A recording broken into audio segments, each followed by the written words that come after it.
अस्सलामुअलैकुम and very good morning. जागो लाहौर में आप सबको खुश आमदीद कहते हैं। मैं हूं मुनीब आसिफ। मैं बिल्कुल ठीक ठाक हूं जी। उम्मीद करती हूँ आप लोग जान के ही होंगे, खैरियत से होंगे और आप लोगों की सुबह भी बहुत अच्छी गुजरी होगी, बल्कि उसका आगाज़ बहुत अच्छा हुआ होगा और ये जो दिन है ये भी पूरा अच्छा ही गुजरेगा। बल्कि आज वीकेंड भी है और वीकेंड की खुशी में जनाब आपको पता है कि हम थोड़े से लाइटर नोट पर मौज़ूआत लेकर आते हैं, टॉपिक्स लेकर आते हैं, ताकि हमारा मूड भी ज़रा रिफ़्रेश रह सके और आप लोग भी अच्छे तरीके से अपने वीकेंड को एंजॉय कर सकें। तो आज भी कुछ ऐसी ही सूरत हाल रहने वाली है। कोई बर्डन नहीं हमने आपके ऊपर डालना, बर्डनाइज़ नहीं करना है आपको। कोई हमने मुश्किल जो टॉपिक्स हैं, जो बहुत ज़्यादा जिनके ऊपर एनर्जी कहते हैं ना कि सर्फ होती है, वो वाले हम टॉपिक्स आपके लिए नहीं लेकर आए हैं। वीकेंड है, वीकेंड पे हल्का फुल्का सा जनाब म्यूज़िक का तड़का लगेगा, कुछ एक्सरसाइज हम आपको बताएंगे, कुछ डेली रूटीन की चीज़ें हम आपको बताएंगे कि आपने लाइटर नोट पर किस तरह अपने आप को बेहतर तरीके से लेकर चलना है। तो यही आज का हमारा शो रहने वाला है। ख़ास तौर पर जो मौसीकी का तड़का लगने वाला है ना, वो ज़रूर देखिएगा, वो आपके लिए बहुत मज़ेदार साबित होने वाला है। बल्कि पूरा शो ही आप लोगों को पसंद आता है। आप लोगों का फीडबैक जब मिलता है तो हमें भी खुशी होती है कि आप लोग पूरा शो ही पसंद कर रहे हैं। मुख्तलिफ जो टॉपिक्स हम लेकर आते हैं, जो एक्सपर्ट्स हमारे साथ मौजूद होते हैं, इन कॉन्वर्सेशन होते हैं, उनसे भी आपकी मुलाकात कराते हैं तो आप लोगों को पसंद आता है कि ठीक है, अच्छे टॉपिक्स पर बात हो रही है, अच्छे लोग आ रहे हैं जो हमें गाइड कर रहे हैं, जो हमें बाकी चीज़ें प्रोवाइड कर रहे हैं और सोल्यूशंस प्रोवाइड कर रहे हैं। तो आज भी सूरत हाल यही रहने वाली है। अलबत्ता इसके अलावा कोशिश करें कि आज का दिन आपका अच्छा गुजरे, प्रोडक्टिव गुजरे, वीकेंड अच्छा गुजरे, ताकि जब नया वीक स्टार्ट हो, मंडे स्टार्ट हो, तो आप लोग कोई भी रिग्रेट ना रहे आपके अंदर कि हम काश अपने वीकेंड को अच्छे तरीके से एंजॉय कर लेते और ये वीक भी गुजर गया है, अब नेक्स्ट वीकेंड पे पता नहीं क्या करेंगे, ये वीक पता नहीं किस तरह का गुजरेगा। तो इसलिए बेहतर होता है कि आप अपने प्रेजेंट में रहें और प्रेजेंट मोमेंट को एंजॉय करें, उसको मज़ीद एनहांस करने की कोशिश किया करें। जो आगे होने वाला है या जो पीछे हो चुका है उसको छोड़ दें, उसमें से बाहर निकल आएँ, क्योंकि ना पीछे जो पास्ट है उसको बदला जा सकता है, ना आने वाले जो फ्यूचर है उसके बारे में कुछ बताया जा सकता है। तो इसलिए जो भी होता है ना, प्रेजेंट पे रहकर करना चाहिए, प्रेजेंट के बारे में सोचना चाहिए कि आज का दिन मैं किस तरह का मनाऊंगा या मनाऊंगी। तो अपने आप को एक्सप्लोर करें, अपने आप को बेहतर शख्सियत बनाने की कोशिश किया करें। हम भी कोशिश करते रहते हैं जनाब कि हम भी बेहतर बने, ताकि ज़िंदगी जो है हमारी बेहतर और बेहतरीन गुजरे। अभी आगे बढ़ते हैं, कुछ सेहत के हवाले से आज बात करते हैं और सेहत में आज हमने हिजामा के हवाले से बात करनी है। आजकल हिजामा की बहुत ज़्यादा एडवर्टीज़मेंट हो रही है। हर दूसरा बंदा जो है ना वो कहता है कि हमने हिजामा करवाना है। मुख्तलिफ़ बीमारियों का इलाज है हिजामा के अंदर। मुख्तलिफ़ कह लें कि अगर आपको दर्दें हैं, बहुत सारी आपको हेड टू टो भी अगर कोई बीमारी है ना, तो उसका इलाज हिजामा के अंदर मौजूद है। कुरान मजीद में भी हिजामा का ज़िक्र है। हुज़ूर पाक सल्लल्लाहु अलैहि वसल्लम भी अपनी ज़िंदगी में हिजामा करवाया करते थे। तो इसके क्या फ़ायदे हैं हिजामा के और किन किन बीमारियों के लिए हिजामा करवाया जा सकता है, किन किन चीज़ों के लिए इसका ट्रीटमेंट मौजूद है, इस पर हमने बात करनी है। इस पर बात करने के लिए आयशा मलिक हमारे साथ स्टूडियोज़ में मौजूद हैं, जो कि फ़िज़ियोथेरेपिस्ट हैं। तो उनसे बात करते हैं। आयशा, आपको वेलकम कहते हैं जागो लाहौर में। कैसी हैं? ठीक ठाक हैं? अल्हम्दुलिल्लाह, आप सुनाइए? मैं भी बिल्कुल ठीक ठाक। आयशा, सबसे पहले बताइए हिजामा कितना ज़रूरी है करवाना, इसके क्या बेनिफिट्स क्या हैं हिजामा के?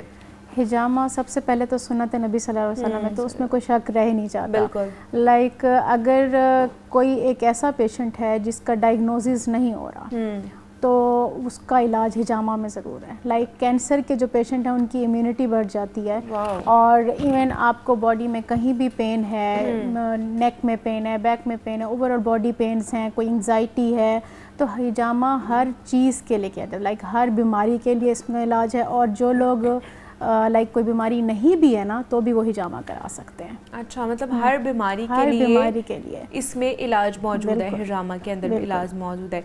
और ये कितना कह लें कि सेफ़ है? बहुत से लोग हिजामा का सुनते हैं या ये सुनते हैं कि जी नीडल्स या कट्स के साथ इसको किया जाता है, तो वो थोड़े से परेशान हो जाते हैं कि पता नहीं क्या होगा, किस तरह का होगा, कोई और प्रॉब्लम तो नहीं हमें फेस करनी पड़ सकती है? नहीं, हिजामा टोटली सेफ़ है, लेकिन ये है कि उसमें देखना पड़ता है कि कौन सा ब्लेड यूज़ हो रहा है। okay. आजकल लोग वो जो आर्म ब्लेड्स होते हैं, सर्जिकल ब्लेड यूज़ नहीं करते हैं। अगर आप सर्जिकल ब्लेड यूज़ करें और बॉडी को अच्छे से क्लीन करें तो कभी भी कुछ भी नहीं होता।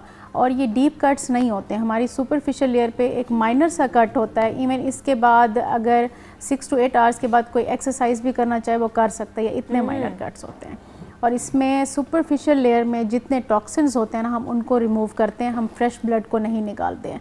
जो लोग डीप कट्स लगाते हैं तो उससे फ्रेश ब्लड निकलता है, तो उससे वीकनेस होती है। तो इसीलिए ये हर बीमारी का इलाज। चलें फिर स्टार्ट कर लेते हैं ताकि डेमो भी दे सकें हम। हाँ। तो ये भी तो ज़रूरी है ना आयशा कि टेक्निक है कि आपने किस बीमारी के लिए या कहाँ पर आपका दर्द है, वो प्रॉपर हिस्ट्री लेते हैं हर पेशेंट की, तो उसके अकॉर्डिंग करते हैं किसके सुन्नत पॉइंट्स करने हैं। पॉइंट भी है ना कि कौन से पॉइंट पे करना पड़ता है। जी जी जी, ठीक है। सुन्नत पॉइंट्स होते हैं, वो मैं अभी बताती हूँ। ठीक है, अभी हम इनका किस चीज़ का करने लगे हैं? अभी जस्ट मैं इनका सुन्नत पॉइंट कर रही हूँ। एक सुन्नत पॉइंट जो कि आपके सर्वाइकल के इस रीजन पे होता है, C7 पे, जिसमें 72 बीमारियों की शफा है। 72 बीमारियों की, ये जो सिर्फ सर्वाइकल है जी। अच्छा, हम चाहेंगे कि इनकी चेयर, हाँ, इनका फेस जो है ना वो बैक साइड पे कर दें और बैक जो है ना वो इधर कर दें, ताकि पता चल सके कि कौन सा जो है ना उनका पॉइंट है जहाँ पे वो बता रही है आयशा। ये साथ से बताइएगा भी Ayesha. This is the cervical region, और ये जो पॉइंट है ना, इसको पहले हम क्लीन करेंगे, फिर हम इसको अल्कोहल स्वैप से क्लीन करेंगे। ठीक है। देन हम इसके ऊपर कप प्लेस करेंगे सक्शन के लिए। ओके। और ये वाली पॉइंट के अंदर आप कह रहे हैं कि 72 बीमारियों का इलाज है इसके अंदर, ये जो पॉइंट आयशा बता रही हैं हमें। ठीक है। और ये वैसे यूजुअली कितनी देर तक इन कपिंग को किया जाता है, स्टे कराया जाता है? वैसे वंस इन अ मंथ, और अकॉर्डिंग टू हिस्ट्री होता है। कुछ पेशेंट्स को हम 15 डेज बाद बुला लेते हैं, कुछ को कहते हैं आपने मंथ के बाद आना या फिर सुना डेट्स में आना है। And these are the surgical blade जो मैं यूज़ कर रही हूँ इनके। अच्छा, वो तो होगा, लेकिन ये आपने बताया कि हिजामा का है ना कि कितनी देर बाद, कितने डेज आफ्टर आप आ सकते हैं। ये कपिंग के लिए कितना स्टे होता है? ये आपने जो कप डिपेंड करता है। अब जैसे देखें यहाँ पे इनकी ब्लड की सर्कुलेशन जो टॉक्सिन है ना वो ऊपर आ गया, तो इसमें कलर चेंज हो जाता है, तो वहाँ से हमें आइडिया हो जाता है। ठीक है। ठीक है, अब मैं इनके कट्स लगा रही हूँ। ओके।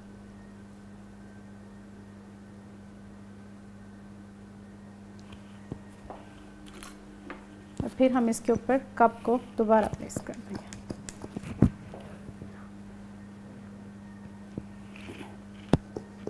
इससे ये होता है कि जिनका माइग्रेन हो, बहुत ज़्यादा माइग्रेन हो, कि वो मेडिसिन से ठीक ना हो रहा, तो हिजामा से वो भी ठीक हो जाता है। और जो इनकी नेक पे इस टाइम भी काफ़ी टेंशन है, कोई टाइट मसल्स हुए हैं, ये भी इनके रिलीज़ हो जाएंगे। और इनका यहाँ से हमें आइडिया होता है कि इनके ब्लड की सर्कुलेशन मसल्स में बड़ी स्लो है, इसलिए देखिए वो बहुत आराम से निकल रहा है।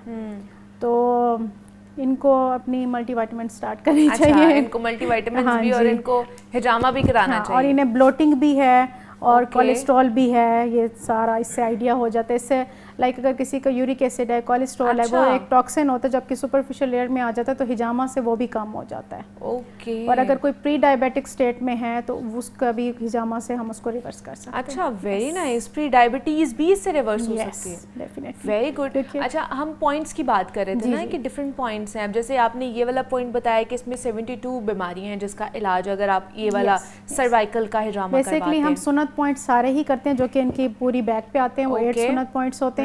अगर किसी का प्रॉब्लम है, पहले हम सुन्नत पॉइंट्स करेंगे, उसके अकॉर्डिंग हम फिर बाकी पॉइंट्स देखेंगे, जैसे लेग के हो गए, शोल्डर के हो गए, नेक के हो गए, तो ये सारे पॉइंट्स अकॉर्डिंग टू हिस्ट्री होते हैं पेशेंट। और एक और बात मैं बता दूं, और जो पेशेंट जिनकी जो डायबिटिक हैं या वो ब्लड थिनर ले रहे हैं या प्लोप्रिन ले रहे हैं, ब्लड को पतला करने वाली जो होती है मेडिसिन, उसको एक दिन हमें छुड़वाना पड़ता है। फिर उनको कहते हैं आप हिजामा के लिए आएँ। और जिनकी HP कम है या 9 है या उससे कम है, तो उनको भी हम कहते हैं पहले आप अपना हीमोग्लोबिन ठीक करें, उसके बाद हम हिजामा करेंगे। बाकी इसमें इसका और कोई नुकसान नहीं है। अच्छा, इनके जो कट्स लगते हैं वो भी, उसका भी कोई दर्द वगैरह नहीं होता? इनसे हुआ है आपको पेन?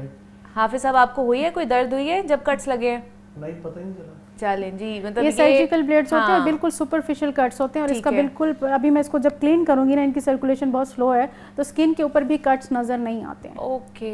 ये इतना सुपरफिशियल होता है। तो जो लोग डीप कट्स लगाते हैं ना, उनके फिर इन्फेक्शन हो जाता है, कोई ना कोई इशू हो जाता है। अभी मैं इनको क्लीन करूंगी ना, तो आप देखिएगा इसमें बिल्कुल ये सेफ है। और ये वाला जो ब्लड निकल रहा है, ये टॉक्सिन्स हैं? ये टॉक्सिन्स हैं। ठीक है, ये वो ब्लड नहीं है जो हमारी बॉडी का है, ये टॉक्सिन्स हैं जो आपकी सुपरफिशियल लेयर में। इसमें देखिए कोई फ्रेश ब्लड निकल ही नहीं रहा है। हाँ ठीक है, ये जितने टॉक्सिन्स होंगे वो निकलेंगे इनके। ठीक है, तो ये जब हिजामा हो जाता है डॉक्टर आयशा, तो उसके बाद क्या प्रिकॉशनरी मेजर्स लेने उसके बाद ये होता है कि इन्होंने अपने आप को हाइड्रेटेड रखना है, पानी ज़्यादा पीना है। ठीक है, और अगर कोई जिम करता है तो वो उस दिन जिम ना करे, उससे अगले दिन करे। सही है। तो इनके ऊपर कोई क्रीम या कोई चीज़ लगानी होती है या खुद ही ठीक हो जाता है? ये जो बेबी ऑयल है हम उससे क्लीन कर लेते हैं। ओके, वो क्लीन हो जाता है, या अल्कोहल स्वैप यूज कर। मतलब उसके बाद ये शावर भी ले सकते हैं या शावर जो है ना नेक्स्ट डे, क्योंकि आपके ब्लड की सर्कुलेशन इंप्रूव हुई हुई होती है, ज़्यादा होता है तो आपने कोल्ड शावर नहीं लेना होता। बस वजू टूट जाता है वो कर लेना दोबारा। ठीक है कि ये इसका ये फ़ायदा है। अच्छा, अब बहुत से लोग कहते हैं जी हमारा अगर खून की कमी है तो क्या उनको करवाना चाहिए हिजामा या नहीं करवाना चाहिए? उनको पहले हम कहते हैं आप CBC करवा के आएँ। वो वैसे भी पेशेंट को देख के उसकी हिस्ट्री लेके हमें आइडिया हो जाता है कि कितना इनका है ब्लड और इनकी स्किन क्यों पेल है या नहीं है। तो फिर मैं अगर हिजामा का एक पॉइंट लगाती हूँ, वहाँ से भी आइडिया हो जाता है तो वहीं पे छोड़ देते हैं। अच्छा, हाँ जी, अभी मैं ये क्लीन करने लगी हूँ। ठीक है,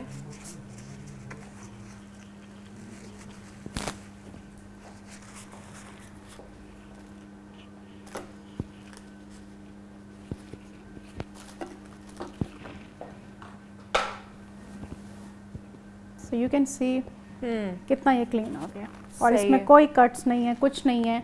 और इनकी मसल की जो स्टिफनेस थी ना, जो बहुत टाइट थे, वो भी अब हाथ में आ रहे हैं। ये भी डिफरेंस होता है। ठीक है कि वो जो टॉक्सिन्स थे उस मसल के अंदर वो खत्म हो गए। हाँ जी, अभी क्योंकि ये चेयर पे हैं तो हम और पॉइंट्स नहीं लगा सकते हैं, तो इसके लिए प्रॉपर एक काउच और चीज़ें होती हैं, तो वो एक पूरा एनवायरनमेंट होता है ना। ये तो हम आपको सिर्फ इसलिए दिखा रहे होते हैं कि आपको पता चल सके कि किस तरह किया जाता है। जब आप जाएं किसी बंदे के पास, किसी डॉक्टर के पास, तो आपको पता हो कि वो इस तरह कर रहा है या नहीं कर रहा। किसी अनाड़ी के पास ना चले जाएं, किसी क्वैक के पास ना चले जाएं जो कि बहुत ज़्यादा नुकसानदेह आप लोगों के लिए हो। चले जी, डॉक्टर आयशा मलिक हमारे साथ मौजूद थी। Thank you so much Ayesha for coming और इसके ऊपर बात की और हमें डिटेल में बताया कि हिजामा किस तरह किया जाता है और इसमें क्या क्या बीमारियों की शिफा मौजूद है। और जनाब, कहा जाता है कि गैर सेहतमंद खुराक हमारी सेहत के लिए एक खामोश दुश्मन साबित होती है।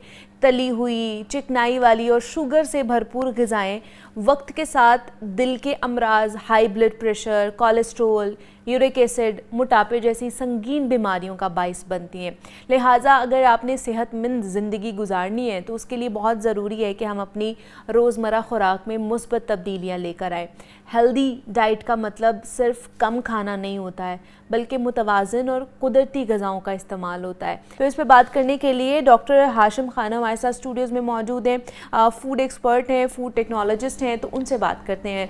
डॉक्टर साहब, आपको वेलकम कहते हैं जागो लाहौर में। कैसे हैं? ठीक ठाक है? शुक्र, अल्हम्दुलिल्लाह फाइन। डॉक्टर हाशिम, गैर सेहतमंद खुराक हमारे लिए या हमारी बॉडी के लिए, हमारी लाइफ के लिए कितनी नुकसानदेह और उनमें कौन कौन सी चीज़ें आ जाती हैं? देखें, ये कुदरत की बनाई हुई एक मशीन है, अल्लाह की बनाई हुई एक मशीन है। इसकी बेसिक रिक्वायरमेंट्स हैं और वो रिक्वायरमेंट क्या है? बैलेंस।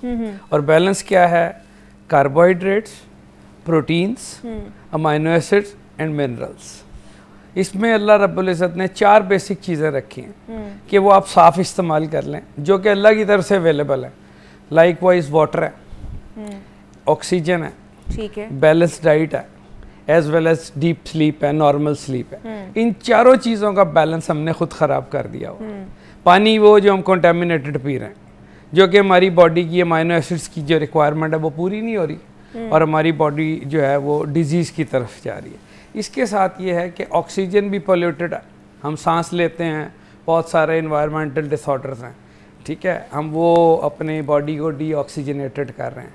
इसके साथ हम पेट भरने के लिए बहुत कुछ खाते हैं। अभी आपने बात की कि मुतवाज़िन, बैलेंस, हमें वो चीज़ चाहिए जो बॉडी की रिक्वायरमेंट को पूरी करे। Like a comprehensive proteins, okay, balance carbohydrates and as well amino acids जो हमारे बेसिक है, ठीक है, ठीक है। और इसके बाद हमें नॉर्मल स्लीप चाहिए। ओके, देखिए, इन सब चीज़ों का डाइट से तो ताल्लुक है, लेकिन अगर हमारी स्लीप जो कि डोपामिन प्रोड्यूस करती है ड्यूरिंग दैट टाइम, वो हमारी रात को 8:30 बजे से लेकर रात 11:30 बजे तक है। जो कि मोस्ट इम्पोर्टेंट है पूरी हेल्थ के। कुछ स्टडीज तो कहती हैं कि रात 10 बजे से 2 बजे तक जो आपकी डीप स्लीप है, that is next phase. Okay, ये कुदरत का बनाया हुआ एक ऐसा निज़ाम है कि जो रिप्रोडक्टिव सिस्टम है बॉडी का, वो 8 बजे मगरिब के बाद वो शुरू हो जाता है। ओके, उसको हम टाइम जो भी दे लें, मगरिब से लेके तहज्जुद तक, ये एक आइडियल टाइम है बॉडी को रिफ्रेश करने का, ओके, बॉडी को नॉर्मोटेंसिव कंडीशंस में लाने का, बॉडी को बहुत सी बीमारियों से बचाने का, क्योंकि बेसिकली तो सारी बॉडी को आपके नर्वस सिस्टम कंट्रोल कर रहा है। अगर वही नॉर्मल नहीं है, आपकी डोपामिन प्रोड्यूस नहीं हो रही जो आपके हैप्पीनेस के हार्मोन्स हैं, आप कैसे कह सकते हैं? तो ये क्या वजह होती है कि ये जो इसी वजह से बहुत से लोग स्ट्रेस्ड आउट होते हैं, बॉडी उनकी अच्छे तरीके से काम नहीं कर पा रही होती है, डिप्रेशन, स्ट्रेस में होते हैं, एंजाइटी हो रही होती है, बिकॉज उनके जो हार्मोन्स हैं वो कह लें कि उस तरह प्रोड्यूस नहीं हो रहे होते हैं उनकी बॉडी के अंदर। तो क्या वजह है? ये सिर्फ और सिर्फ डाइट खराब है यही है, या पूरा लाइफस्टाइल ही उनका खराब है? Diet is a part of your life, and until unless your lifestyle is not right, तो आप जो मर्जी बैलेंस भी करते रहें, उसका क्या फायदा होगा? True, this is most important thing कि हम हर चीज का बैलेंस रखें। Not only diet is must and your lifestyle is must. इन दोनों चीजों को पैरेलल लेके चलना। अगर आप इनको नहीं लेके चलेंगे, आप बैलेंस डाइट कर लें, आपका स्लीप डिसऑर्डर है, एंग्जाइटी है, डिप्रेशन है, आपको बहुत सारी साइकोमोटिव डिसऑर्डर्स हैं, आप कैसे है बॉडी को हेल्दी रख सकते हैं? ठीक है ना? तो इन चीज़ों के लिए हम बार बार अपने पेशेंट्स को, बार बार अपने ऑडियंसेस को हम ये बताते जा रहे हैं कि नॉर्मल लाइफस्टाइल की तरफ आएँ, जो कि डाइट से शुरू होता है। ठीक है, अगर आप डाइट प्रॉपर लेंगे ना, तो नींद भी प्रॉपर टाइम पे आएगी। क्या डाइट में क्या ऐसी चीज़ें होनी चाहिए? हमें लगता है कि हमने अगर हेल्दी डाइट चार्ट अपनाना है तो उसमें हमने कम खाना है जी, हम कम खाएंगे तो शायद हम हेल्दी रहेंगे। ये सही अप्रोच है या गलत है? आई डोंट थिंक, मैं तो इसको अप्रिशिएट नहीं करता। एक अच्छी अप्रोच हो सकती है, लेकिन अगर आप खा रहे हैं और अगर आप खा के सो जाते हैं, आपने प्रोटीन ही खा ली, ठीक है, उधर आपने जनाब अपना हेल्दी अपना लाइफस्टाइल अडॉप्ट ही नहीं किया, क्या फ़ायदा होगा? आप डिप्रेशन की तरफ जाएंगे, साइकोमोटिव डिसऑर्डर्स की तरफ जाएंगे, सही है, आप एग्रेशन की तरफ जाएंगे। आप सबसे पहले डाइट वो लें जिसको आप एब्जॉर्ब कर सकें बॉडी में, ठीक है? वो डाइट खाएं जो आप बॉडी में एब्जॉर्ब करें। If you are not absorbing that accordingly, it does not mean कि आप एक नॉर्मोटेंसिव लाइफ गुजार सकते हैं। अगर आप नहीं गुजार रहे, नहीं कर रहे, तो बहुत सारी कॉम्प्लिकेशन आनी शुरू हो जाती हैं। लाइकवाइज हाई ब्लड प्रेशर है, आपकी बॉडी में हाइपर कोलेस्ट्रीमिया हो जाता है, ये जिसको हम हाई कोलेस्ट्रॉल कहते हैं। ये क्यों हो जाता है? कि हम लाइफस्टाइल को करते नहीं, खा रहे हैं, हम बॉडी को एक्सरसाइज ही नहीं दे रहे, वॉक ही नहीं कर रहे, तो उसका क्या फ़ायदा होगा? उसके साथ आपके यूरोजेनिटल सिस्टम के बहुत सारी डिजीज़ हैं, रीनोवास्कुलर डिसऑर्डर्स हैं, कार्डियोवास्कुलर डिसऑर्डर्स हैं, गैस्ट्रो इंटेस्टाइनल डिस्टर्बेंसेस हैं, लार्ज नंबर ऑफ गैसो। हम इसलिए कहते हैं कि बैलेंस डाइट मीन वो चीज़ जो अल्लाह की बनाई हुई है। जैसे हम बार बार एलोनॉक्स, एलोवेरा का जिक्र करते हैं कि वो एक ऐसी डाइट है कि आप मॉर्निंग इवनिंग में लें, वो आपको सोने भी नहीं देगी। अच्छा। वो आपको जगाएगी वक्त पे, क्योंकि वो बॉडी की नेचुरल रिक्वायरमेंट पूरी करेगी। आप लें सुबह शाम, ट्वाइस अ डे, 50 ml या 100 ml एक दफ़ा ले लें दिन में, आप देखें लाइफस्टाइल कैसे एक्टिव होती है, क्योंकि वो बॉडी की बेसिक रिक्वायरमेंट पूरी कर देती है हेड टू टो। उसके साथ आप प्रोटीन्स लें, कार्बोहाइड्रेट बैलेंस में लें, जो कि आपकी ग्लाइसेमिक लेवल को स्पाइक ना दे। आपने स्पाइक दिया, डायबिटीज़, हम कितना परेशान हैं इस वक्त, हम टॉप पे आ गए, बिल्कुल ऐसा, डायबिटीज़, लेकिन लोग फिर वही खा रहे होते हैं, बर्गर्स, वही कोटाला जो अवेलेबल है, और सीख कबाब और पता नहीं क्या क्या कढ़ाइयाँ। वो ठीक है, खाएं आप, मैं ये नहीं कहता कि ना खाएं, प्रोटीन्स नहीं, तो ये बारबेक्यू, सीख कबाब, ये कढ़ाइयाँ नहीं खानी चाहिए। कहने का मकसद उनकी क्वालिटी तो देख लें पहले, ठीक है? ये नहीं कि वो बारबेक्यू है और आप उसको कर रहे हैं, अगर उसकी क्वालिटी मटन की ठीक नहीं है, उसकी बीफ की क्वालिटी ठीक नहीं है, तो उसको क्या फ़ायदा है बारबेक्यू का? थोड़ा सा अवेयरनेस पैदा करने की ज़रूरत है अपने लाइफस्टाइल। आप हम बार बार टीवी पे बता रहे हैं आके, हम कितनी कोशिश कर रहे हैं कि भाई पहले समझो बात को, फिर अमल करो। यही सुन्नत है अल्लाह के रसूल की, बिल्कुल ऐसे, ये बात को समझें फिर उसको इम्प्लीमेंट करें। इतनी सी बात है। और बड़ी कोई साइंस नहीं है, बेशक बेशक, बड़ी नॉर्मल है, एक नॉर्मल इंसान के लिए नॉर्मल चीज़ है। हाँ, और आप उसको जितना कॉम्प्लेक्स करेंगे वो होती जाएगी। आपने यूरिक एसिड की बात की, आप देखें हम गोश्त। डॉक्टर साहब एक कॉलर हैं, उनसे बात कर लेते हैं। पहले लाहौर से कॉल की हमें आमना ने। अस्सलाम वालेकुम। जी आमना साहिबा, क्या आप पूछना चाहेंगी? जी मैम, मैं पूछना चाह रही हूँ कि मुझे ना खांसी का मसला हो जाता है, साथ में ना रेशा छाती से निकलता नहीं, यानी जमता जाता है, तो उसके लिए मैं पूछना चाह रही हूँ कोई हल। ठीक है, खांसी का मसला है आपको? जी जी, खांसी के साथ ना थोड़ा सांस का मसला हो जाता है, साथ छाती से ना रेशा जो जम जाता है, निकलता नहीं। ठीक है ठीक है, थैंक यू आमना साहिबा, आपने कॉल की है। खांसी और सांस का मसला है और कह रही है रेशा जम जाता है, तो वो उसकी वजह से बहुत प्रॉब्लम होती है, उसके लिए क्या करना चाहिए? देखें, सबसे पहले तो इनको अपनी इन्वायरमेंट को क्लीन करना चाहिए। Okay, basically it's an allergy, और वो एलर्जी किसी भी पार्टिकल से हो रही है इनको। ट्रू, ठीक है, या कोई ऐसी चीज़ ये ले रही हैं जो कि इनकी बॉडी एक्सेप्ट नहीं कर रही। इनको देखना पड़ेगा कि ये क्या इन्वायरमेंटल डिसऑर्डर है, और ये नीम गर्म पानी का इस्तेमाल करें, कहवे पिएँ, वो कोशिश करें वार्म करके चीज़ें खाएं, तो शी विल बी फाइन इंशाल्लाह। कोई इतनी बड़ी साइंस नहीं है। ये देख लें कोई प्लास्टिक एलर्जी कर रही है, कोई आयरन एलर्जी, ये हमें बेसिक चीज़ों में खुद डॉक्टर बनना है। डॉक्टर का मतलब क्या है? Basically physician. आप खुद तो बने ना डॉक्टर, आपको डॉक्टर जो बता रहे हैं वो खुद इम्प्लीमेंट करके डॉक्टर बने। आप तबीब बने, आप हर्बलिस्ट बने, आप डाइटिशियन बने, तो ये खुद करना है आपने। ठीक है, कि मतलब आप एहतियात करें, आप देखें कि एलर्जी किस वजह से ठंडी चीज़ें बिल्कुल ना इस्तेमाल करें, और नियर बाई जो भी आपके फिजिशियन हैं उनको दिखें कौन सी क्या चीज़ एलर्जी कर रही है। कि आपको ये पहले से है, या फिर ये जो आजकल इक्वालिटी इंडेक्स हमारा बढ़ा हुआ है, इम्यून सिस्टम का डिसऑर्डर आ रहा है, पोल्यूशन बहुत ज़्यादा है, उस वजह से आपको एलर्जी है, या इम्यूनिटी कम होती जा रही है उसकी वजह से, ये आपको, आप डॉक्टर को चेक कराएंगी, पूरी हिस्ट्री लेगा वो, तब जाके पता चलेगा कि ये आपको प्रॉब्लम किस चीज़ की वजह से हो रही है। अच्छा, अब हेल्दी अगर हमने एक डाइट चार्ट बनाना है तो उनमें हमें कौन कौन सी चीज़ें शामिल करनी चाहिए डेली रूटीन में, जो कि हमारी सेहत को बेहतर बनाए? जी, आप बॉइल्ड एग लें सुबह नाश्ते में, ठीक है, योगर्ट लें, नट्स लें, ठीक है, बॉइल्ड एग लें जो अपनी डाइट के अपना वेट के मुताबिक, दो से स्टार्ट करें, 2 बॉइल्ड एग्स, बट में मस्ट बी ऑर्गेनिक।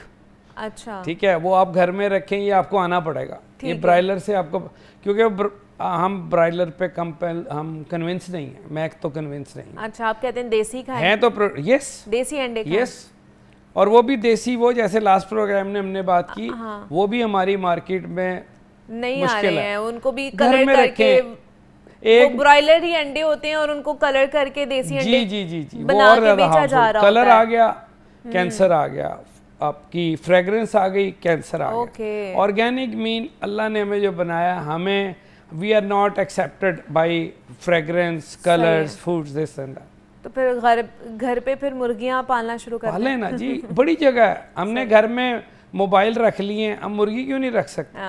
ठीक है, मतलब या तो आप देखें कि जहाँ से आप लेकर आ रहे हैं वो ऑथेंटिक चीज दे रहे हैं कि नहीं दे रहे हैं, सोर्स आपका ठीक है, और अगर आपको लग रहा है कि नहीं ठीक है तो आप घर में फिर कर सकते हैं, ये भी आपके पास ऑप्शन है। डॉक्टर हाशिम खान हमारे साथ मौजूद है। डॉक्टर साहब, thank you so much for coming, और इसके ऊपर बात की है। ब्रेक लेते हैं, मिलते हैं ब्रेक के बाद।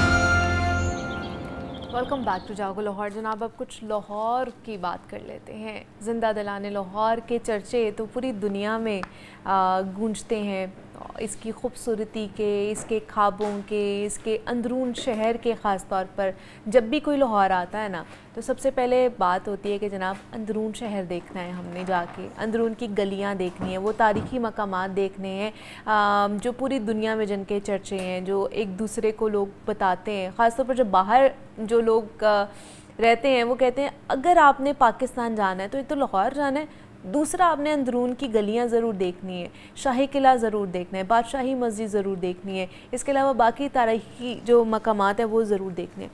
तो हमारे जो लाहौर की तारीख़ को मज़ीद फ़रोग़ देने के हवाले से, या जो सकाफ़ती हमारा विरसा है उसको मज़ीद उजागर करने के हवाले से क्या क्या काम किए जा रहे हैं, इक़दामात किए जा रहे हैं, इस पर हमने बात करनी है। और इस पर बात करने के लिए हमारे साथ नजम साकिब शेख साहब मौजूद हैं स्टूडियोज़ में, जो कि DG वर्ल्ड सिटी है, तो उनसे बात करते हैं। नजम साहब, आपको खुश आमदीद कहते हैं जागो लाहौर में। कैसे हैं आप? ठीक ठाक हैं? अल्हम्दुलिल्लाह, बहुत शुक्रिया आपका। नजम साहब, लाहौर की तारीख़ी और सकाफ़ती अहमियत जो है ना, वो जैसे मैंने बात की है कि उसके चर्चे तो पहले भी थे, अब भी हैं और ताउम्र रहने वाले हैं।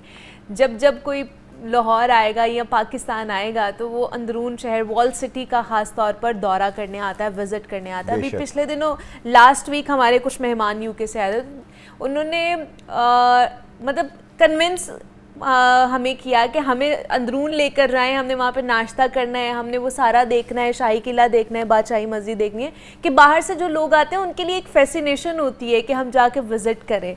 तो वॉल सिटी इस हवाले से क्या इक़दामात उठा रही है मज़ीद इसको बेहतर करने के लिए? देखिए, आई थिंक आपने बिल्कुल सही फरमाया कि जो बाहर से लोग आते हैं और स्पेशली इसमें सोशल मीडिया का बड़ा रोल है जी। जो लोग यहाँ पे वॉल सिटी का रूट टूर्स करते हैं, रात की हिस्ट्री पर नाइट पे जाते हैं या किले की तस्वीरें पोस्ट करते हैं।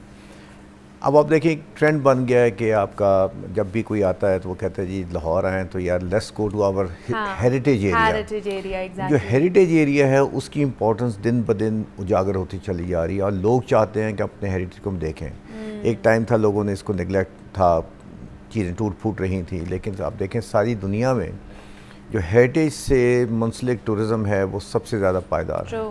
आपका यूरोप देख लें, जहाँ पे भी पुराने टाउन्स हैं, एरियाज़ हैं, वहाँ पे पर्टिकुलरली आपका टूरिज़म बड़ा प्रमोट होता है, लोग चाहते हैं। सो आई थिंक इसमें भी यहाँ पे भी गवर्नमेंट ऑफ पंजाब का एक इम्पॉर्टेंट रोल है कि उन्होंने फोकस्ड इस बात पे जा रहे हैं कि हम अपने हेरिटेज के ज़रिए अपनी टूरिज़म को प्रमोट करें और ख़ास तौर पे उन्होंने वॉल सिटी को इतना फोकस किया है कि हम इसको प्रिजर्व कर लें, क्योंकि ये वॉल सिटी लाहौर जो है one of the few surviving wall cities में से एक है।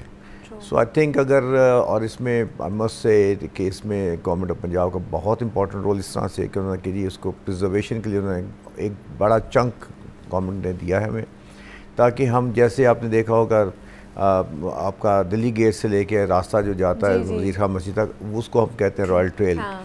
उस लेवल की अब पूरे वॉल सिटी की एक एक गली एक एक गली को हम प्रिजर्व करेंगे। एक एक गली में जितनी सीवेज ओपन पड़ी हुई है उसको अंडरग्राउंड करेंगे। जितनी तारें आपके ऊपर डैंगलिंग वायर्स हैं सारी उसको अंडरग्राउंड हो जाएंगी, हैवी वायर्स, यानी कि जो आपकी लाइफ थ्रेट्स हैं वो ख़त्म होने शुरू हो जाएंगे। सो आप यहाँ से इमेजिन करें कि जब ये तमाम वायर्स आपकी अंडरग्राउंड हो जाएंगी, सीवेज आपकी अंडरग्राउंड हो जाएगा, फिर आपकी जो ऊपर स्ट्रीट सरफेसिंग है वो दोबारा कर दी जाएगी।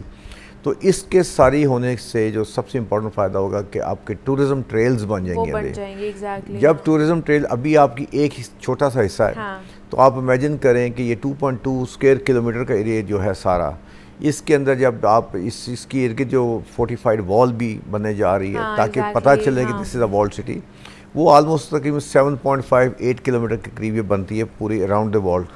वो भी रिकन्स्ट्रक्ट होगी। आपके गेट्स जो से मिसिंग गेट्स हैं 5 से 6, वो हमारे दोबारा से बनने जा रहे हैं, काम शुरू हो गया उसके ऊपर। ताकि ये वो तमाम एफर्ट्स हैं जिसकी तरफ से स्पेशल गवर्नमेंट की तरफ से हमारे पास आई और हम उस पर काम कर रहे हैं और उनकी तरफ से फंडिंग फुली की गई है, ताकि प्रोजेक्ट्स अगले 2 से 2.5 साल में हम ख़त्म करेंगे इंशाल्लाह। जब ये काम सारे मुकम्मल हो जाएंगे तो उसके बाद आप देखेंगे अंदर की ट्रेल्स जो सी वो भी सारी मुकम्मल होंगी और उन ट्रेल्स के ऊपर फिर टूरिस्ट आसानी अंदर मूव कर सकेंगे। तकरीबन 2200 कुछ प्रॉपर्टीज़ हैं जिसकी फसाड रिहेबिलिटेशन भी हम करने जा रहे हैं, ताकि आप जब अंदर जाते हैं तो आपको वो कूचे नज़र आएंगे, आपके कटरियाँ नज़र आएंगी, उसके अंदर पुराने घर जो है ना वो आपको प्रिजर्व एंड रिस्टोर्ड नज़र आएंगे। That is the key thing for any area कि जब आपको ये चीज़ मिलती है तो फिर आपको पता चलता है टूरिज्म प्रमोशन होती है उसके ज़रिए। इसके साथ साथ एक सुरजन सिंह गली को एक बनाया गया है, एग्जाम्पल बनाया गया, उसी तरह बाकी गलियों को, बाकी पूरे अंदरून को किया जाएगा। बिल्कुल। देखें उसमें एक और इम्पोर्टेंट चीज़ है कि जब हमने गली सुरजन सिंह वगैरह कर ली तो उसके बाद पब्लिक ने लोकल कम्युनिटी इन्वॉल्व होनी शुरू हो गई। उनको ज़रिए मौश एक अच्छा बेहतर मिलना शुरू हुआ। घरों लोग जाते हैं, बैठते हैं, उनके घरों से चाय बन के आ रही है, वो उसको दे आर सेलिंग इट। तो वो सेलिंग पॉइंट के ज़रिए आप बेसिकली यू आर उनको एम्पावर कर रहे हैं ताकि वो उनकी एक ज़रिया माश बढ़ना शुरू हो जाए। ऐसे ही अभी हम लोगों ने कुछ शाह हुसैन किया, तो वहाँ पे एक घर है, उन्होंने उनकी खातून ने कहा जी यहाँ पे लोग अगर बैठते हैं और अगर हम चाय सर्व करना शुरू कर दें, तो हमने कहा why not, this is what we would like the people to empower the local community कि वो टूरिस्ट को सर्व करें और उनका ज़रिया माश बेहतर हो। वो खुद चाहेंगे वो जगह साफ सुथरी रहे। देखें वो जब उसकी ओनरशिप बन जाएगा एग्जैक्टली उस जगह में कूड़ा नहीं फेंकेंगे, मोटरसाइकिल नहीं खड़ा करने देंगे किसी को कि यहाँ पे टूरिस्ट आएंगे। सो ये इम्पोर्टेंट फैक्टर है कि अवेयरनेस पब्लिक के अंदर। सो ये तमाम जो काम जो sponsored and supported by the government of Punjab के ज़रिए एक नया कल्चर जन्म लेगा वॉल सिटी के अंदर, जिसको हम कहते हैं रिफाइंड, और एक बेटर लिविंग का कल्चर आएगा इंशाल्लाह इसके अंदर। इन तमाम चीज़ों से सबसे इम्पॉर्टेंट एक और चीज़ जो साथ साथ की है, यानी कि ये आप अंदाज़ा लगा लें कि गवर्नमेंट को इतना ज़्यादा इसको इंटरेस्ट लिया उन्होंने, सर्कुलर गार्डन के जितने एरिया से तजावज़ात बनी हुई थी जो उसको भी हटाया जा रहा है। उनको यूँ किया जा रहा है कि उनको शॉप की टू की बेसिस पे उनको दुकान दी जाएंगी, अंडरग्राउंड पार्किंग बनने जा रही है, अंडरग्राउंड शॉप्स बनेंगी, तो ये सारा हट जाएगा। और जब आप वॉल सिटी के लिए घूमेंगे आपको ग्रीन एरियाज नजर आएंगे सारे जो हुआ करते थे। और जब आप किसी भी गेट के सामने से आपने इन करना है, यानी कि आपने अपनी टूरिस्ट ट्रेल पे जाना है, तो आपको वहाँ पे पार्किंग मिलेगी। आप उस पार्किंग में जाएं, आपको हर गेट के अंदर टूरिस्ट इंफॉर्मेशन सेंटर मिलेगा, वहाँ पे टूरिस्ट गाइड मौजूद होगा, और वो फिर इलेक्ट्रिक कार्स होंगी, वो आपको अंदर they will move around. So that is the mechanism which WCLA is working under the direction and guidance of Government of Punjab and tourism promotion के ऊपर इस पे काम हो रहा है। मतलब ये पूरा एक ह्यूज प्लान बनाया गया है जिसके ऊपर काम किया जाएगा। लगभग 2 साल तो लग ही जाएंगे, 2-2.5 साल लग जाएंगे। इसमें आप ये देखिए कि नॉर्मली क्या होता था कि पीस मील काम हुआ करते थे, इस दफ़ा बड़ा ही डिटेल मैसिव मास्टर प्लानिंग की गई। सही है, 4 से 5 माह हमें लगे इसके ऊपर करते हुए, और then it has discussed on different forums. So now we are in a position कि अब हम इसकी एग्जीक्यूशन में चले गए। सो अल्हम्दुलिल्लाह इंशाल्लाह ताला we hope by the end of 2027 we will be in a position to complete all these projects। चलिए जी, that's really good।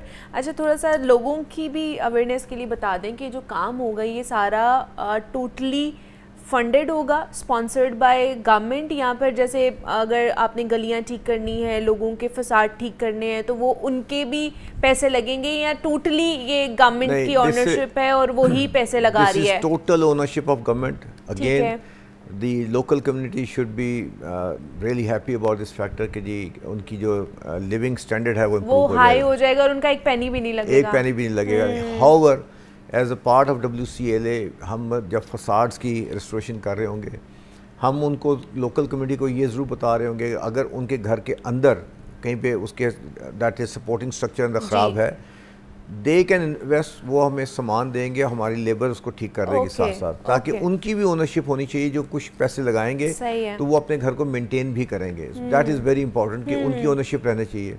इसके साथ साथ गवर्नमेंट ने एक और काम हम लोग करें कि अंदरून शहर नोन था for havelis, so we are taking a few havelis as well, उसको एडेप्टिव रीयूज़ में ले जाके, so we are going to come up with some art culture और ये तमाम चीज़ों को, ताकि शहर के अंदर से आपकी खाली, we are not only talking about the built heritage जिसको हम टेंजिबल कहते हैं, we are also talking about intangible heritage as well, यानी कि आपका शहर के अंदर ऐसा कल्चर भी मौजूद है जो आहिस्ता आहिस्ता ख़त्म हो रहा था, जिसमें आप कह सकते हैं आपका ये गोटा किनारी का काम हो गया, चूड़ियाँ बनाने वाले और ये सारी चीज़ें, तो उसको उस आर्ट को हम दोबारा रिवाइव करने के लिए एरियाज मुख्तस होंगे, ताकि जब टूरिस्ट जाएँ तो दे कैन लुक इनटू ये चीज़ें बनती कैसे थी। एंड अब चूँकि आप देखें बनता असल में रंग महल में ही सारा कुछ, जी। लेकिन आप अच्छी बड़ी बुटीक्स में जाते हैं, यहाँ पे अगर आपका $1,00,000 का ना, तो वहाँ जाके आप 5-5 लाख रुपए खर्च होते हैं। So I think these people have the right कि यहाँ पे आप लोग आएँ, वहाँ पे जाएँ, आप वहाँ पे जहाँ से बन रहा है उस सोर्स से आप लें, ताकि यू सेव मनी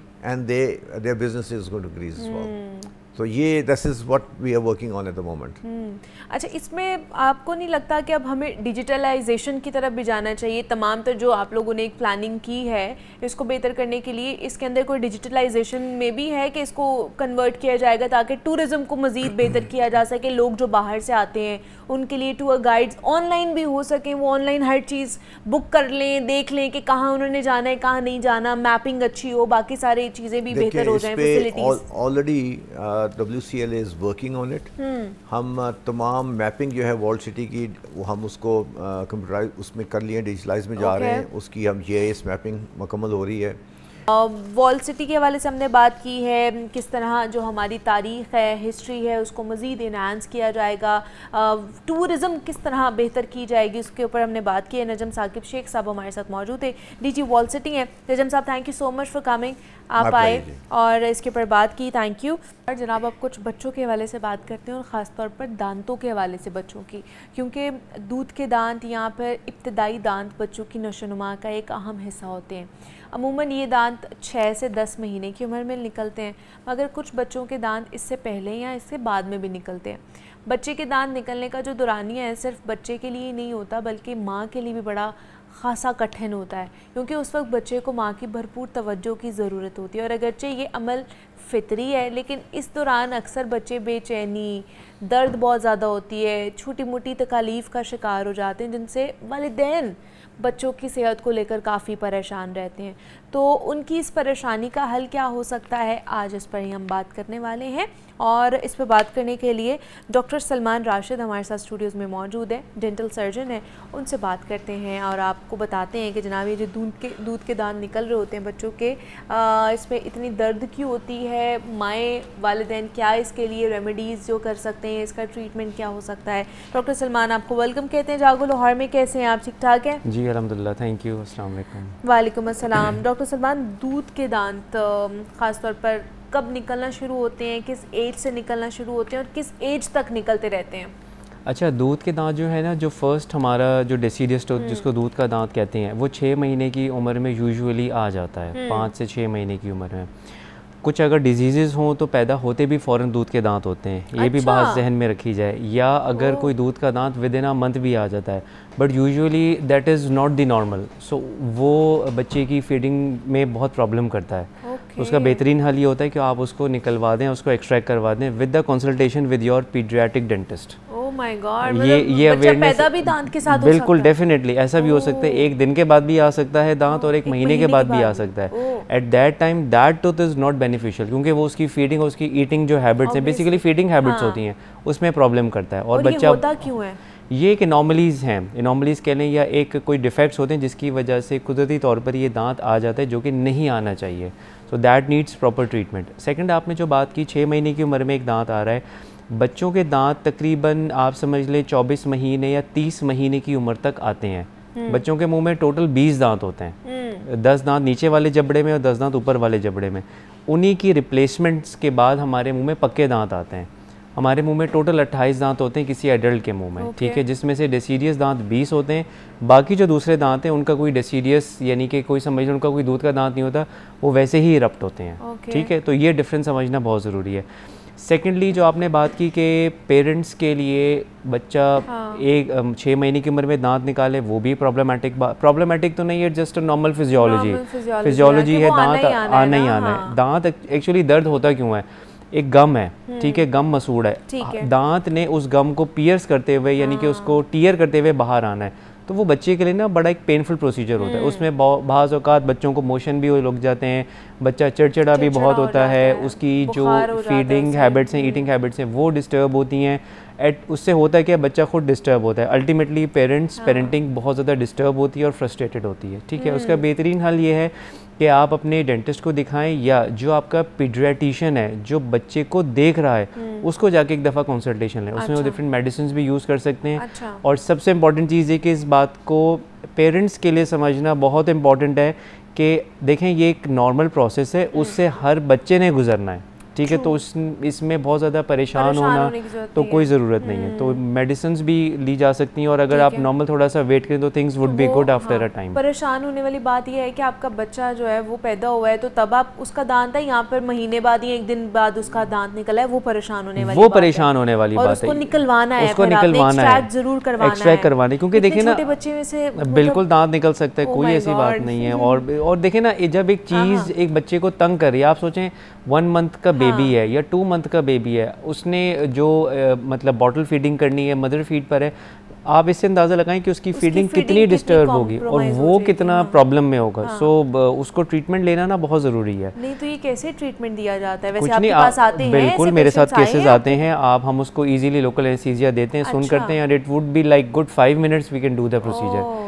क्योंकि देखिए ना, एक छोटा सा दांत होता है, उसको निकालना कोई मतलब बहुत कोई स्किल इसमें पर्टिकुलर सेट ये है कि मतलब उसका मसूड़े भी वो अभी कच्ची हर चीज होती है, तो वो जल्दी निकल आती है, वो पक्की नहीं हुई होती। क्योंकि देखिए ना, एक दिन या एक महीना कुछ भी टाइम नहीं है। हाँ। लेकिन आप जिस एग्नी में उस बच्चे को रखेंगे विद जस्ट इन अफेक्ट के नहीं ये छोटा है, पता नहीं क्या होगा, एक मिथ्स हमारे डेवलप हो जाते हैं। असल में बच्चों के ट्रीटमेंट के हवाले से हमारी सोसाइटी में ज़्यादातर ना मिथ्स बहुत ज़्यादा पाए गए हैं, और अभी लोगों के मतलब दरमियान एक मिथ ये है कि जी ये बच्चों का दांत है, ये दूध का दांत है, हम ये नहीं भी ट्रीट करवाएंगे तो क्या हो जाएगा, एक दिन ये शेड हो जाएगा, पक्का दांत आ जाएगा। This would not be appreciated. ये जो बच्चों का दांत दूध का ख़राब है, आपने उसको प्रॉपर ट्रीटमेंट करवाना है। अच्छा, ये ख़राब क्या मीठा खाने की वजह से बच्चे, उसकी वजह से दूध के दांत ख़राब हो जाते हैं, बहुत से कैविटीज़ भी लग जाती है बच्चों के दांतों में छोटे होते ही?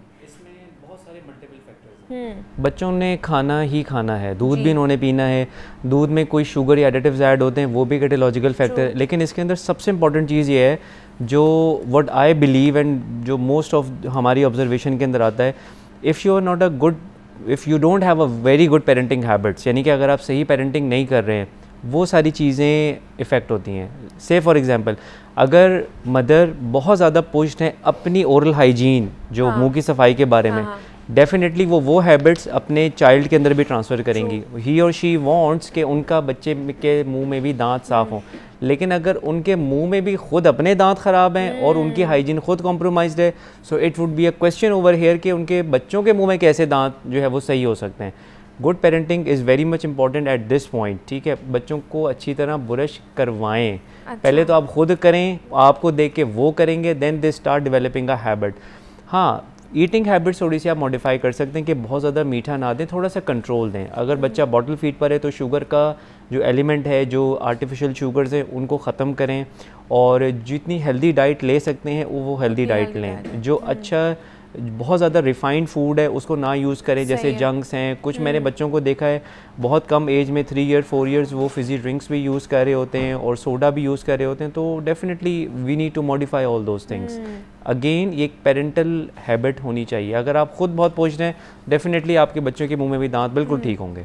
लोग कहते हैं जैसे ये दूध के दांत है गिर ही जाने हैं ना, निकल ही जाने हैं, तो इनका ट्रीटमेंट ना भी कराएं तो ये चलेगा। लेकिन चले पहले ब्रश बता दें कि ब्रश कौन सी एज से बच्चों को कराना चाहिए, या माएँ खुद भी किस तरह साफ़ कर सकती हैं अगर बच्चा खुद ब्रश नहीं कर सकता? ठीक है, अच्छा, एक रूल ऑफ थंब ये है कि अगर आइडियली कि अगर 6 महीने की उम्र में बच्चे के मुंह में दांत आ गया है, देन ब्रशिंग स्टार्ट हो जाएगी। अच्छा। ब्रशिंग का टाइम स्टार्ट हो गया। अब अगेन सवाल ये है कि डॉक्टर साहब ब्रश करना कैसे है? ठीक है, हाँ। बहुत सारे ना रिंग फिंगर्स के ब्रशेज़ आते हैं जो आपकी उंगली में भी आ सकते हैं और बच्चे की उंगली में भी बहुत सारे मॉडिफाई होते हैं। अच्छा, अब उससे ना हमने बच्चों को ये हैबिट देनी होती है कि this is a brush and you are suppose to brush your teeth. अब बच्चा वो कभी कहीं और भी उसको रब कर सकता है, किसी और सरफेस के ऊपर भी कर सकता है। लेट हिम और her do it, but please उसके अंदर ये आदत डालें कि ये ब्रश है और इससे हमने ब्रश करना है। क्योंकि 12 महीने की उम्र में दूसरा दांत भी आ जाएगा, 16 महीने की उम्र में 4 दांत हो जाएंगे, 24 महीने की उम्र में 8 दांत हो जाएंगे। तो उसको ये आदत होगी कि ये ब्रश है, ये मेरी फिंगर में भी लगा हुआ है और मैंने इसको ब्रश करना है। आहिस्ता इसको उसको टूथपेस्ट ऐड कर दें। लेकिन मसला ये कि ये सारा प्रोसीजर जो है ना, ये बताने में बहुत आसान है, लेकिन जब इसको प्रैक्टिस किया जाता है तो लोगों को बहुत प्रॉब्लम्स होती हैं कि उनके पास वक्त नहीं होता और वो शायद करना भी नहीं चाहते, या due to any other factor. मतलब 6 महीने से बच्चे 6 महीने से। और दूसरा, सही है, देखें टूथ जो है ना वो एक स्मूथ स्ट्रक्चर है, वो तो साफ हो ही जाएगा। ज़्यादातर बैक्टीरिया ज़बान के ऊपर हार्बर करता है। ज़बान एक रफ स्ट्रक्चर है थोड़ा सा, क्योंकि वो उसके अंदर वेजिनेशंस हैं, सब कुछ है, उसको साफ़ करना बहुत ज़रूरी है। इवन इनफैक्ट अगर दांत नहीं आया और अगर बच्चा बॉटल फीड के ऊपर है तो आपने ज़बान बच्चे की साफ़ करनी है। मलमल के दुपट्टे में उसको करके उसको अच्छी तरह गर्म पानी में जो स्लाइट वार्म वाटर उसको करके बच्चे की आपने ज़बान साफ़ करनी है till the eruption of the first milky tooth in the oral cavity. That means कि जब बच्चा पैदा होता है वहाँ से लेकर 6 महीना 7 महीना जहाँ तक है बच्चे का मुंह बिल्कुल साफ़ होना चाहिए। चलें जी, आज हमने दूध के दांतों के हवाले से बात की है, बहुत सारी जो चीज़ें थी, बहुत सारी मिथ्स थी, वो आप लोगों की भी क्लियर हुई है, हमारी भी क्लियर हुई है। डॉक्टर सलमान राशिद हमारे साथ मौजूद है। Doctor Salman, thank you so much for coming. Break लेते हैं, मिलते हैं इस ब्रेक के बाद। वेलकम बैक टू जागो लाहौर। जनाब, अब कुछ मौसीकी के हवाले से बात कर लेते हैं और हमारे साथ बहुत ही ख़ास मेहमान इस वक्त स्टूडियोज़ में मौजूद हैं। नदीम सलामत अली ख़ान साहब हैं, जो कि म्यूज़िशन हैं, कंपोज़र हैं, सिंगर हैं, म्यूज़िक डायरेक्टर भी हैं। लाहौर से उनका ताल्लुक़ है और बहुत सारी जो उनकी वीडियोस हैं, जो उनके गाने हैं, वो आपकी कानों के समात भी हुए होंगे, आप लोगों ने उनकी आवाज़ भी सुनी है, बहुत सारे शोज़ में आपने उनको देखा भी है। तो आज हम उनसे बात करेंगे, उनकी जर्नी के बारे में जानने की कुछ म्यूज़िक भी सुनेंगे, कुछ गाने भी उनसे सुनेंगे। तो मुलाकात कराते हैं आपकी नदीम सलामत साहब से। अस्सलाम वालेकुम सर, कैसे हैं? ठीक ठाक है नदीम साहब? Thank you. नदीम साहब, थोड़ा सा बताइए अपनी जर्नी के बारे में, कैसे आपकी जर्नी स्टार्ट हुई, कैसे आप म्यूजिक मुझे अच्छा लगता है अगर आप बता देती हैं। चलो मैं बता देता हूँ। मेरे फादर हैं बख्शी सलामत कबाल एंड हमारी थर्ड जनरेशन उस्ताद नुसरत फ़तेह अली ख़ान और मेरे वाले इकट्ठी चली आ रही, और फिर उसके बाद हमने इस्टेब्लिश किया BJS कवाली ग्रुप, जिसके हमने 56 फेस्टिवल्स किए all over the world from the government of Pakistan. We stay 10 years in UK और मेरे 4 साल as a compere as a music director, singer, composer, ये मैंने PTV से 4 साल प्रोग्राम किया। तो बहुत बड़े नाम जो थे, दे वर माई को कंपेयर्स ऑन दैट टाइम। और फिर जो आजकल OSTs बन रहे हैं वो स्टार्ट मुझसे हुआ। अच्छा। आशियाना, राहें, बुलंदी, दुपट्टा, रेत का शहर, जो हिस्ट्री के बड़े प्रोड्यूसर्स हुए हैं, डायरेक्टर्स, नुसरत ठाकर साहब, तारिक जमील, यावर हयात, इन सब के साथ किया। एंड UNO परफॉर्म किया। एंड मैं 2 साल मैंने मैनचेस्टर यूनिवर्सिटी पढ़ाया। अच्छा, very nice. I was the regional coordinator of Beacon House school system also. बस बहुत सारा काम किया जी। क्या बात है, और अभी भी करते जा रहे हैं। Yeah, definitely कर रहे हैं। सही है। तो अब ऑब्वियसली इतने लोगों को आप कह रहे हैं, जैसे आप पढ़ा भी रहे हैं यूनिवर्सिटी में भी, फिर बच्चों को भी आप क्लासेस देते होंगे, ट्रेनिंग देते ही होंगे? नहीं, अब तो बस वो जो बहुत ही टाइम नहीं मिलता जी अब। अच्छा। वो स्टार्ट में टाइम होता है इंसान के पास, और जब अल्लाह ताला थोड़ा करम कर देता है ना जी, फिर टाइम बचता नहीं है आपके दिल में। वो चीज़ें तो होती हैं, वो करते नहीं। अब ऑनलाइन कोई टीचिंग कर हो जाती है, लेकिन किसी इदारे में बाकायदा नहीं जाया जाता। अच्छा, बाकायदा टाइम ही नहीं होता है। हाँ जी, मैंने 2 साल म्यूज़िक पढ़ाया, एक और चैनल प्राइवेट में, हो सकता है आपकी पॉलिसी में मैं नाम नहीं ले सकता, तो वहाँ भी मैंने 2 साल म्यूज़िक पढ़ाया। और ये बहुत बड़ी कह लें अचीवमेंट है। Before 2000 and they was just PTV। Okay. और PTV के अंदर जाना भी बहुत मसाइल होते थे कि अंदर कैसे जाएगा बंदा। तो उस दौर में अल्लाह ताला ने, और फिर 2000 में हमें गवर्नमेंट ऑफ पाकिस्तान ने बाहर भेज दिया। So then we stay 10 years in UK। तो वो पूरी दुनिया फिर घूमी वहाँ से। सही है। और दुनिया के बड़े जो ऑर्गेनाइजेशंस हैं उनके साथ फेस्टिवल्स किए हैं। एक वोमेड इदारा है बहुत बड़ा, पीटर गैब्रियल का, जिनके साथ उस्ताद नुसरत फ़तेह अली ख़ान ने पहले किया, एंड फिर हमने किया। एंड दुनिया की उन कंट्रीज़ में गए जहाँ का हमने कभी पढ़ा भी नहीं था, वहाँ भी गए। अल्लाह ताला ने बड़े करम किए। माशाल्लाह, ये अल्लाह ताला का करम है कि किसी and these all services for our country. तो क्या सुनाएंगे सबसे पहले आप? पता नहीं क्या सुनाऊं। चले सुना दे जो भी सुनाएंगे।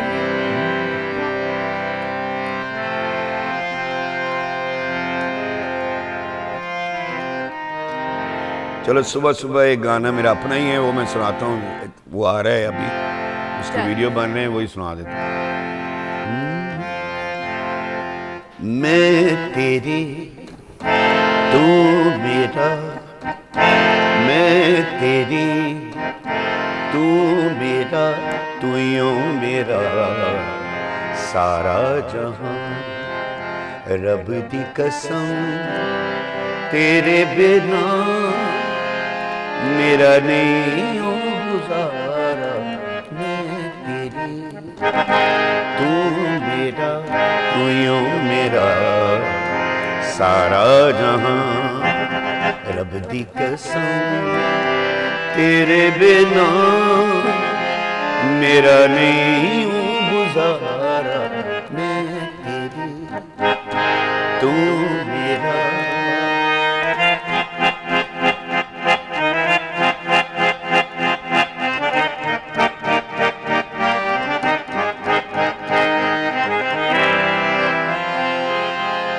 तेरे कोलों दूर रह के दिल नहीं लगदा मेरा,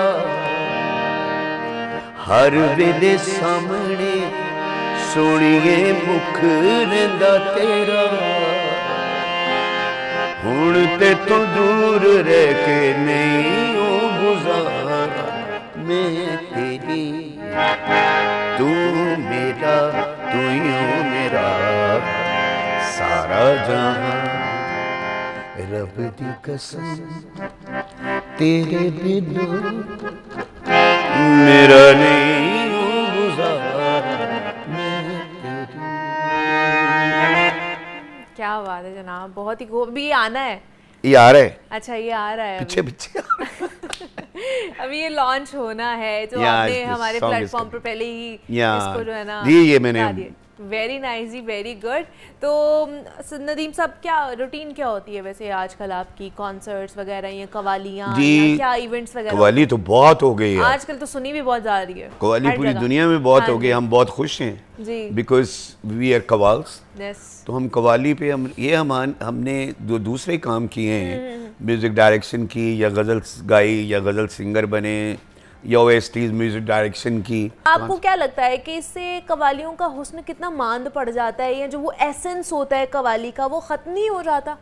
आपके पहले सवाल भी बहुत अच्छे थे, लेकिन ये वाला बहुत अच्छा है, बहुत ही अच्छा है। बिकॉज कवाली की जो रूह है वो मर जाती है, उसमें जो नाम लिए जा रहे होते हैं, जो होता है जैसे आप गाने पे कवाली कर लें, अगर कोई गाना है पॉपुलर तो आपने उसका वीडियो देखा है किसी और तरह से, हाँ। तो अब आप नाम लेने लग जाएं, कहीं दाता साहब का नाम ले लें, कहीं और सूफिया औलिया इकराम का नाम ले लें, तो वो एक मायूब सी बात लगती है। कवाली का वो जो असल जो उसकी खासियत, उसका सुच्चल पानी है, उसकी खूबसूरती, वो ख़राब होती है। ये बिल्कुल आपने सही कहा है, बहुत ही आला बात है कि उसको हम लोग बॉदर नहीं कर रहे हैं। और ऐसा, और दूसरा, there is no qawwal in India like our qawwal people, like Pakistani qawwal. बिल्कुल ऐसे ही है, बिल्कुल पॉपुलर। अगर कोई पाकिस्तान को जानती है कोई दूसरी नेशन, तो वो कवाली से जानती है, ये मैं बता दूं। बेशक ऐसे ही है। तो फिर जाते जाते फिर कवाली ही हो जाए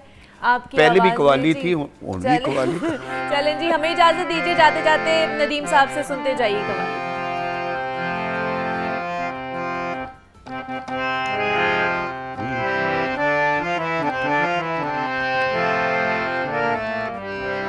नेड़े नेड़े नेड़े नेड़े बस वे डोलनिया, नेड़े नेड़े नेड़े नेड़े बस वे डोलनिया, नेड़े नेड़े बसीए चब चब मिलिए, नेड़े नेड़े बसीए चब चब मिलिए, फट पवे पर्दे, नेड़े नेड़े नेड़े नेड़े बस वे डोलनिया, नेड़े नेड़े नेड़े नेड़े बस वे डोलनिया,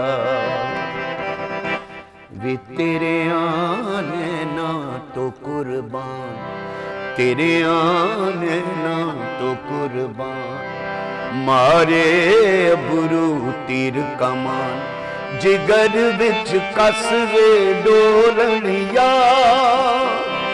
नेड़े नेड़े नेड़े नेड़े बस वे डोलनिया, अल्लाहू अल्लाहू अल्लाहू अल्लाहू अल्लाहू अल्लाहू, ये ज़मीं जब न थी, ये जहां जब न था, चांद सूरज न थे, आसमां जब न था, राज़े हक भी किसी पर आया तब न था, जब न था कुछ यहाँ था मगर तू ही तू।